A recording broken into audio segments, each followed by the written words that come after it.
So free energy, again, it's corresponding to energy available to do some type of work. So far, we were always looking at expansion work, okay? Some sort of tiny change in volume. Work is equal to pressure times change in volume for our ideal gases. So the change in free energy associated with changes in the number of molecules is called chemical work. Okay? We will go through this in much bigger notation in a second, but here it's showing change in free energy, dG, is equal to the difference in chemical potential. So there's some chemical potential on the outside of the cell, some chemical potential on the inside of the cell, dependent on how many molecules are on either side. And this is if you were to integrate over the change in molecules as they move in or out, depending on which way we're talking about, we'll get some sort of sign for free energy. Okay? So we're doing chemical work when we move moles or molecules into or out of a cell where there's a difference in concentration between the two sides. Okay? I guess a delta mu is chemical potential difference between the two places. There's sort of a generic form of writing all different types of work. So here's the one we've seen before. Expansion work is integral of pressure times the change in volume. When we first defined work the very first time, we said it was force times distance, right? So we're looking again at integrating some constant force over a distance. But this will be chapter 11 here. You'll be asked to integrate a difference in voltage. So a difference in electrical potential. And this is, we're moving some charged molecule through a field.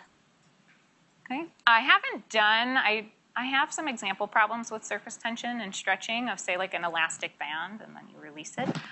Obviously, ultimately, it breaks down to the exact same way you use any of the other equations. So maybe I'll write a homework problem about that. The ones I will say you'll definitively see, because those equations are on the equation sheet and you'll be asked to use them, are this one here, this one here. This one's pretty much over. I probably won't bring it back.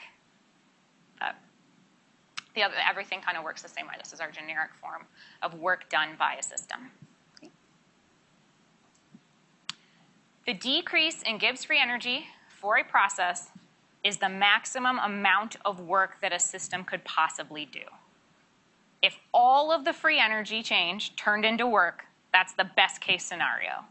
It's not real, highly unlikely, that you'd actually get all of that energy to do some type of work, whatever it might be, to move molecules across a gradient or to move ions across some field. But theoretically, the change in free energy represents the maximum change in work you could have. And the derivation of this is on page 401 if you want to look through it. Okay. And so again, what this is just sort of showing you is that if you have some reaction where negative 18 is your change in free energy, then the most work you could possibly do in like sort of coupling this to some system would be positive 18.